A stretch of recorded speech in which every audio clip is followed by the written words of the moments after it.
Hello everyone. In this video, I'll discuss about that how price and output levels are decided by the monopolist, and I will also discuss about different levels of profit and loss in case of monopoly.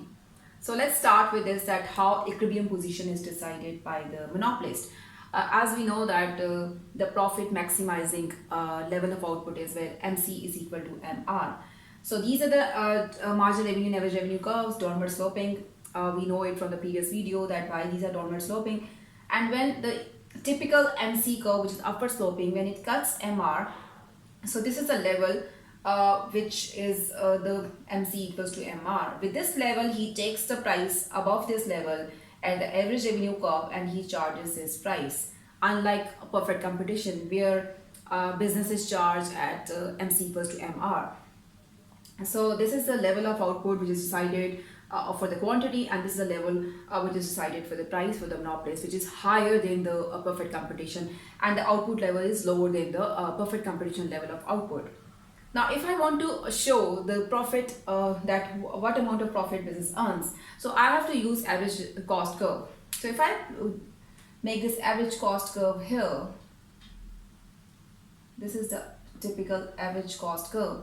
So I can say this, that at this level, so this is the abnormal level of profit because price is higher than the average cost level. So it means that this shaded portion shows that the business, the monopolist earns abnormal profit. Now with this diagram, if I want to show the normal profit of the firm, that it earns normal profit, so it means that I have to make average cost just touching this price. So this shows that business firm earns normal profit because price is exactly equal to the average cost.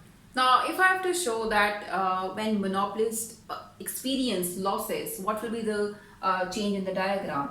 Now I have drawn this average cost curve just above the price, which means that the average cost is this and the price is this. So this is the shaded area which shows that this is the loss which monopolist experiences.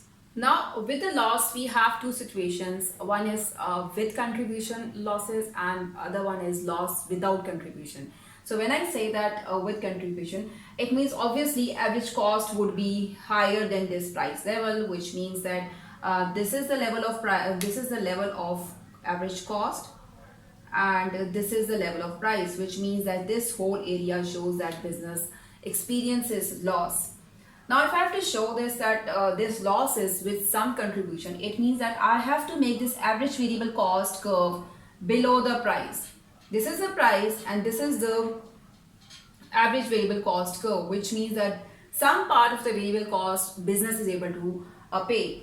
But if I have to show that loss is without contribution, this situation, it means that I have to make this average variable cost curve just on this price level. So that shows that this business experiences loss and without contribution. Now if I have to show that how monopolists experience shutdown point, then with the same diagram, I have made this average cost above this price level. So this is the level of loss we know. But again, we have to also make average variable cost curve above this price level to show that the business is not able to cover even variable cost. I hope you understand different levels of profit and losses in case of monopolies with the use of these diagrams. Thank you for watching the video. Happy learning.